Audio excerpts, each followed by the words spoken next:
Join me for a day in the life as a small business co-owner at Kaya Faza Shop. So we handle orders from e-commerce platforms as well as regular orders from all over the country. We are locally based in Zamboanga City and currently operate 2 branches. Our main branch is located on P. Reyes Street in the downtown area, likod ng Young Mart, fronting shoe repairs. And our second branch naman is located in Sinunok Miramar Highway, fronting Power Gas Station on the right side pag galing kayong town.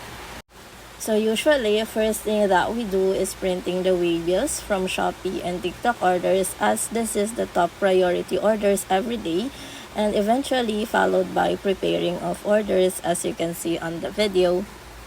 We technically started from scratch talaga. That was year 2019 when we started online selling in our local areas. Then, months later, we decided to list our 5 products in Shopee. So yes, you heard it right. Dati nasa 5 products lang kami, and now we have 400 plus products listed in 2 e-com platforms. We go through the process, and dati I still remember the first order that we had in Shopee, and ang saya namin nun. So, sa mga nagbabalak mag-open ng small business nila, you just have to start first and everything will follow. Inshallah. After done preparing orders from Shopee and TikTok, we moved to preparing orders naman from regular orders.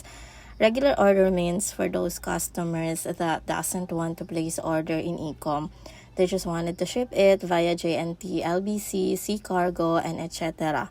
For bulk orders naman, inuuna namin sila pag may biyahe na sa preferred nilang cargos.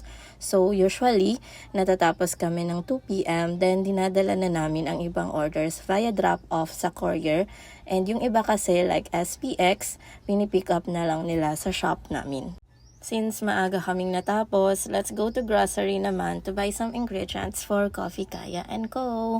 So, our target market for now is neighborhood pa lang naman, since we wanted to start everything from small talaga and for us to measure yung success rate niya. And alhamdulillah, nakaka-survive naman siya everyday, except for rainy days nga lang. Ina-arrange ko na din ang stocks para easy access na ang staff sa pagkuha ng items.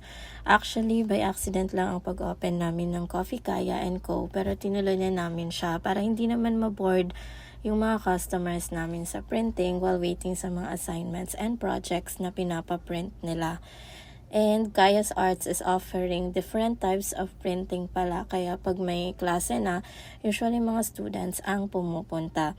By the way, other ingredients for Coffee Kaya ay ino-order na lang namin online. One thing that we've learned in our small business is not putting all our eggs in one basket. It's a metaphor that means to not put all your money in one stock.